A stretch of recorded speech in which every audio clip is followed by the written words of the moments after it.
Okay, I'm here in Bethel, in Bethel, where Jeroboam built that altar that we've been talking about. And this is the place where the greatest evil that Israel ever saw happened. Jeroboam was known as the king who did the worst sin. And what he did is he tried to stop the people going back to Jerusalem to worship God. Jerusalem is just a quick drive, 15 minutes drive from here.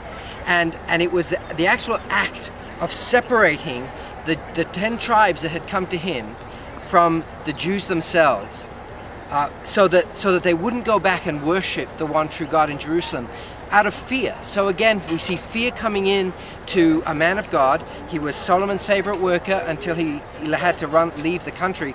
But he was a man of God that was prophesied to that he would receive 10 tribes. But out of fear, he started to create things for the people. New festivals, new holy places, new altars to stop people actually going to Jerusalem to worship God. We've seen the same thing happen a few hundred years after Jesus Christ, where Constantine decides that he's going to set up his own festivals, his own holy places, his own holy men, and create a whole new structure to distract us from the original one true God.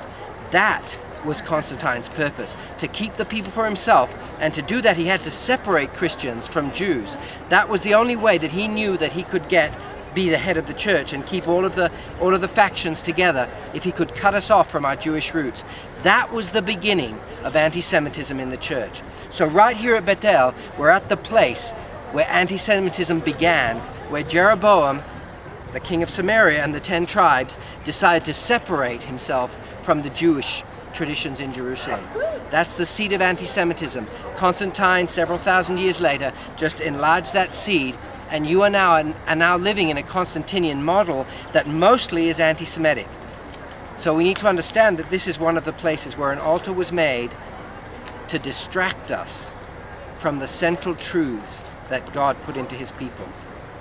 Bethel was the place where anti-Semitism began.